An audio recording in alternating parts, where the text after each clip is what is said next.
registered nurse. I started 7 years ago as a trainee in a very heavy unit with multiple disabilities. I've been at Stockton Centre since 1984, that'll be 28 years.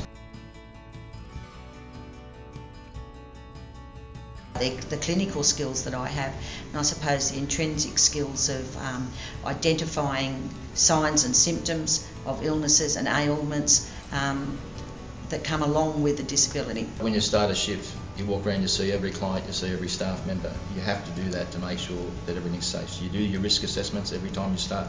The registered nurses do this. It's an extremely heavy burden on them.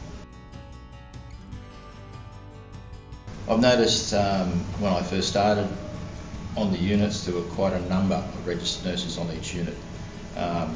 Very few AINs, ENs or whatever. In that time, it's come down to the fact now that I'd be very lucky to have one registered nurse on per shift.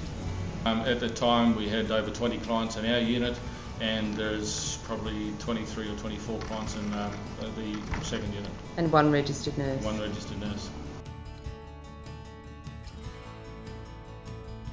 I noticed some changes in drooping of an eye and some facial differences in a young woman. And I asked the staff and queried the staff, had they noticed any changes? They had not, despite working closely with this girl.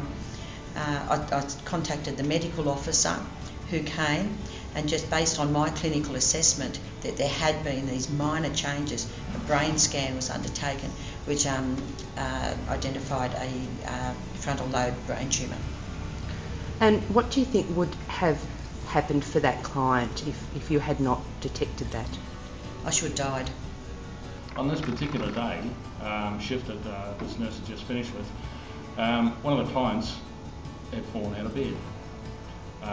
That required the nurse on this unit, my unit, to go across to the other unit to look after the situation. While the nurse was over there, clients at our own unit had started having seizure activity. So this nurse is then required to go back.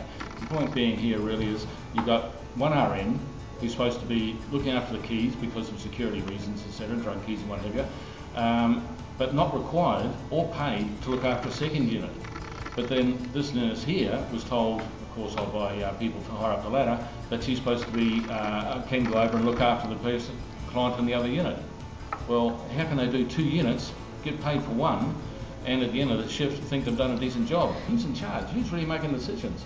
Who then says, should I ring the NUM? Who said I should ring anybody or do anything? Who then recognises when things are wrong or not wrong? And it may be hours later, or you go to look at something and somebody's blood pressure might be extremely high, or the temperature might be high, or very low pulse, and that's not been reported to you because all that was asked was to go and take them. The clients in care, it's truth. Just think about the danger the situation puts them in. How many clients' situations are not recognised, not known, because of the lack of knowledge, lack of experience of that person there, lack of clinical expertise. The clients aren't getting as good care as they could be.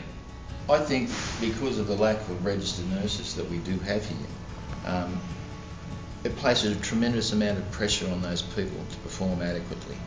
They do a tremendous job with what they have, the tools that they have. They're supported by AINs and ENs, as I said, but that's one registered nurse on shift makes it extremely difficult for them. They have a multitude of decisions to make.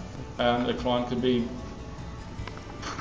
dead, ultimately, if things aren't recognised properly and at the appropriate times.